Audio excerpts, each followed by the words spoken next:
মেয়েরা বিয়ের আগেই ছোট্ট একটা সংসার তৈরি করে নেয়, আর সেই সংসার হলো মেস লাইফে। আর সেই সংসারে আজকে রান্না হচ্ছে শুটকি মাছ দিয়ে মিষ্টি কুমড়া। হ্যালো এভরিওয়ান, আসসালামু আলাইকুম। রান্না হবে শুটকি মাছ দিয়ে মিষ্টি কুমড়া। আসলে আমাদের মেসে খালা রান্না করেই দিয়ে যায়, তারপরও আমরা মাঝে মাঝে টুকটাক রান্না করি। সানজিদা মিষ্টি কুমড়াকে কেটে নিচ্ছিল, আর অন্য পাশে ভাজা হচ্ছিল রুটি। আমরা মেয়েরা বাবার বাড়ি বলেন আর শ্বশুর বাড়ি বলেন, কোনোটাতেই নিজের জন্য বিশেষ কোনো সময় বের করতে পারি না। সংসারের নানান ব্যস্ততায় আমরা আমাদের যত্ন নিতে ভুলে যাই। কিন্তু দেখুন, মেস লাইফে আমরা কিন্তু নিজের জন্য অনেকটা সময় পাই, নিজেকে যত্ন নেওয়ার, নিজেকে বোঝার। এদিকে মিষ্টি কুমড়াগুলোকে কেটে নেওয়া হয়েছে। মিষ্টি কুমড়াকে পাতলা করে কেটে নেওয়া হলো, আর মিষ্টি কুমড়ার খোসাগুলোকে রেখে দেওয়া হচ্ছিল যাতে পরবর্তীতে আরও কোনো কিছু রান্না করে খাওয়া যায়। সেটা হতে পারে ভাজি বা মজাদার ভর্তা। এদিকে মিষ্টি কুমড়াগুলোকে ধুয়ে নেওয়া হচ্ছিল, আর মিষ্টি কুমড়াতে যেহেতু বালি বা কাদা থাকে না, সেই কারণে একবার ধুয়ে নিলেই হয়ে যায়।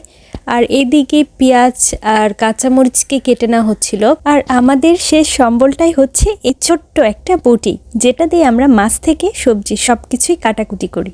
এখন শুটকি মাছকে হালকা ভেজে নেওয়া হবে, আর এগুলোকে আমাদের এলাকায় চেলা মাছ বলে। চেলা মাছের শুটকি। শুটকিগুলোকে ভেজে নিয়ে হালকা গরম পানিতে পরিষ্কার করে নেওয়া হবে। আর রুটি দেখুন অনেক সুন্দর ফুলেছে, আর রুটি ফুললে সেই রুটি খেতে কিন্তু অনেক মজা লাগে।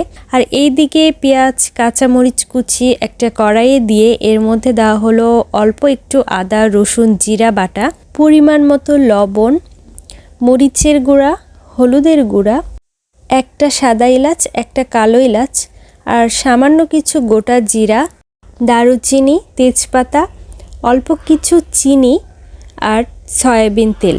এগুলোকে খুব ভালোভাবে হাত দিয়ে মেখে নিয়ে তারপরে এর মধ্যে মিষ্টি কুমড়াগুলোকে দিয়ে দেওয়া হলো। এখন এই মশলার সঙ্গে মিষ্টি কুমড়াকে খুব ভালোভাবে মিশিয়ে নিতে হবে, যাতে করে সবগুলো মিষ্টি কুমড়ার সঙ্গে মশলাগুলো মিশে যায়। মিষ্টি কুমড়ার সাথে মশলাগুলোকে ভালোভাবে মাখিয়ে নিয়ে অল্প কিছু পানি দিয়ে চুলায় উঠিয়ে দিব। পানি যখন একটু ফুটে উঠবে তখন দিয়ে দেওয়া হলো শুটকি মাছগুলো। আপনি চাইলে শুটকি মাছগুলো আগেই দিয়ে দিতে পারেন। শুটকি মাছকে মিষ্টি কুমড়ার সাথে ভালোভাবে মিশিয়ে দিয়ে ঢেকে রান্না করা হবে সিদ্ধ হওয়া পর্যন্ত। রান্নার মাঝে দু একবার ঢাকনা খুলে দেখা হচ্ছিল মিষ্টি কুমড়া সিদ্ধ হয়েছে কিনা। আর মিষ্টি কুমড়াগুলোকে বেশি নাড়ব না, তাহলে মিষ্টি কুমড়াগুলো ভেঙে যাবে।